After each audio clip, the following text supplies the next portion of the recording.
Hello everyone, इस video में हम लोग कुछ एमसीक्यू को डिस्कस करने वाले हैं जो कि आप लोगों के एग्जामिनेशन पॉइंट ऑफ व्यू से बहुत ही इम्पोर्टेंट हो जाते हैं। तो चलिए आज की कुछ इम्पॉर्टेंट एमसीक्यू को हम लोग डिस्कस करते हैं।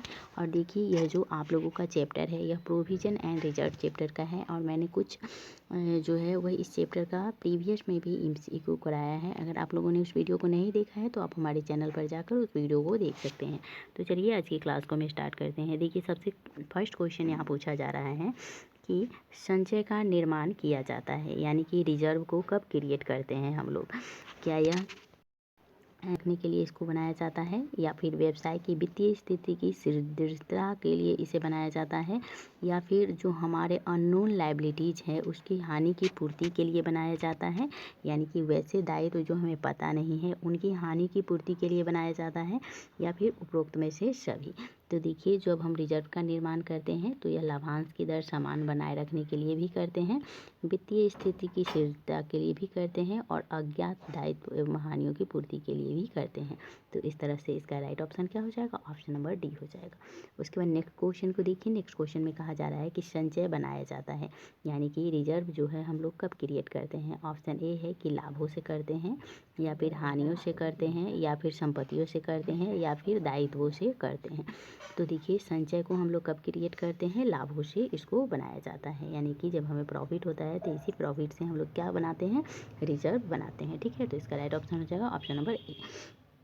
उसके बाद चलिए नेक्स्ट क्वेश्चन को देखते हैं। देखिए, इस क्वेश्चन में कहा जा रहा है कि संचय बनाया जाता है, यानी कि रिजर्व को कब बनाया जाता है। ऑप्शन ए है कि ज्ञात हानियों की पूर्ति के लिए, यानी कि वैसे लायबिलिटी जो हमें पता है उसके लॉसेज के लिए बनाया जाता है, या फिर अज्ञात हानियों की पूर्ति के लिए बनाया जाता है, या फिर सही लाभ हानि ज्ञात करने के लिए बनाया जाता है, या फिर सही वित्तीय स्थिति ज्ञात करने के लिए बनाया जाता है। तो देखिए, जो संचय होता है उसको हम लोग कब बनाते हैं, अज्ञात हानि की पूर्ति के लिए। ठीक है, तो इसका राइट ऑप्शन हो जाएगा ऑप्शन नंबर बी। और आप लोगों को पता होगा कि प्रोविज़न जो है वह ज्ञात जो है हमारे हानि होते हैं उनकी पूर्ति के लिए बनाया जाता है, लेकिन जो रिजर्व होता है वह अज्ञात हानियों की पूर्ति के लिए बनाया जाता है। ठीक है, तो यहाँ पे रिवर्स हो जाता है। ठीक है, तो आप लोग इसको याद रखिएगा। उसके बाद चलिए नेक्स्ट क्वेश्चन को देखते हैं। इस क्वेश्चन में कहा जा रहा है कि पूंजीगत संचय बनाया जाता है। ऑप्शन ए है कि पूंजीगत संचय बनाया जाता है अस्थायी संपत्तियों की बिक्री पर लाभ से, या फिर अस्थायी संपत्तियों के पुनर्मूल्यांकन के लाभ से, या फिर अंशों के निर्गमन पर प्राप्त प्रीमियम से, या उपरोक्त सभी। तो देखिए, संचय कब बनाया जाता है, तो ये चारों सिचुएशन में, यानी कि अस्थायी संपत्तियों की बिक्री पर लाभ से भी बनाया जाता है, और साथ ही संपत्तियों के पुनर्मूल्यांकन के लाभ से भी बनाया जाता है। और जब हम लोग क्या करते हैं कि इशू ऑफ शेयर करते हैं तो प्रीमियम पर जब इसे रिसीव करते हैं तो इससे भी बनाया जाता है हम लोग का कैपिटल रिजर्व। तो इस तरह से इसका राइट ऑप्शन क्या हो जाएगा, ऑप्शन नंबर डी हो जाएगा। उसके बाद नेक्स्ट क्वेश्चन को देखिए। इस क्वेश्चन में कहा जा रहा है कि गुप्त संचय बनाया जाता है, यानी कि जो हम लोग का सीक्रेट रिजर्व होता है जाता है। ऑप्शन ए है कि रिटेन ऑफ एक्सेसिव डेप्रिसिएशन, यानी अत्यधिक ह्रास लगाकर, या फिर पूंजीगत व्यय को लाभ हानि खाते में डालकर, या फिर बिक्री को छुपाकर। तो जो हमारा गुप्त संचय होता है वह बनाया जाता है इन तीनों विधियों के द्वारा, यानी अत्यधिक ह्रास लगाकर भी हम लोग करते हैं, यानी कि जो हमारे टैंजेबल एसेट्स है उस पर हम डेप्रिसिएशन लगाकर भी गुप्त संचय का निर्माण करते हैं। साथ ही पूंजीगत व्यय को लाभ हानि खाते में डालकर भी करते हैं, और जो हमारे बिक्री को छुपाकर भी इसको करते हैं। तो इसका राइट ऑप्शन क्या हो जाएगा, ऑप्शन नंबर डी हो जाएगा। ठीक है, इसका राइट ऑप्शन हो जाएगा ऑप्शन नंबर डी। उसके बाद नेक्स्ट क्वेश्चन को देखिए। नेक्स्ट क्वेश्चन में कहा जा रहा है कि संदिग्ध ऋणों के लिए आयोजन की कमी का परिणाम होता है, यानी कि जो हमारा प्रोविजन ऑफ डाउटफुल डेट्स होता है इसका आयोजन की कमी का परिणाम क्या होता है, यानी कि जब हमारा प्रोविजन ऑफ डाउटफुल डेट्स में यदि कमी आता है तो उसका परिणाम क्या होता है। ऑप्शन ए है कि इंक्रीज इन लायबिलिटी होता है, यानी कि हमारा दायित्व में वृद्धि होता है, या फिर डिक्रीज इन लायबिलिटी होता है, यानी दायित्व में कमी होता है, या फिर डिक्रीज इन नेट प्रॉफिट होता है, या फिर इंक्रीज इन नेट प्रॉफिट होता है। तो देखिए, जब हम लोग प्रोविज़न में कमी करते हैं, यानी कि हम किसी भी बैड डेट्स के लिए प्रोविज़न में क्या करते हैं कि कमी लाते हैं, तो इससे क्या होता है, जो हम लोग का शुद्ध लाभ है यानी कि नेट प्रॉफिट जो है वो बढ़ जाता है। ठीक है, तो इसका राइट ऑप्शन क्या हो जाएगा, ऑप्शन नंबर डी हो जाएगा। हम नेक्स्ट क्वेश्चन को देखिए। नेक्स्ट क्वेश्चन में कहा जा रहा है कि जो प्रोविजन फॉर डाउटफुल डेट्स होता है उसकी कमी से क्या होता है। ठीक है, सेम क्वेश्चन है बट ऑप्शन जो है वो बदला हुआ है।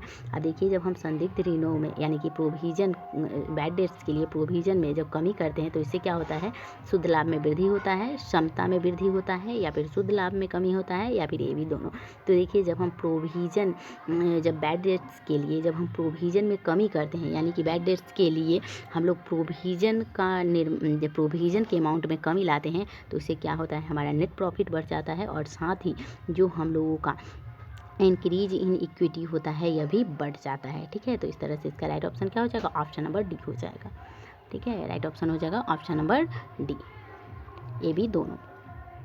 उसके बाद नेक्स्ट क्वेश्चन को देखिए। नेक्स्ट क्वेश्चन में कहा जा रहा है कि ज्ञात दायित्वों के लिए क्या सृजित किया जाता है, यानी कि वैसे दायित्व जो कि हमें पता है, नोन है, उनके लिए क्या सृजित किया जाता है। ऑप्शन ए है रिजर्व, ऑप्शन बी है प्रोविजन, या फिर स्पेशल रिजर्व, या फिर इनमें से कोई नहीं। तो देखिए, ज्ञात दायित्वों के लिए क्या सृजित किया जाता है, तो प्रोविजन। ठीक है, ज्ञात दायित्वों के लिए यानी वैसे दायित्व जो हमें पता है उनके लिए हम लोग प्रोविजन बनाते हैं, और वैसे दायित्व जो हमें नहीं पता है उनके लिए क्या बनाते हैं, रिजर्व बनाते हैं।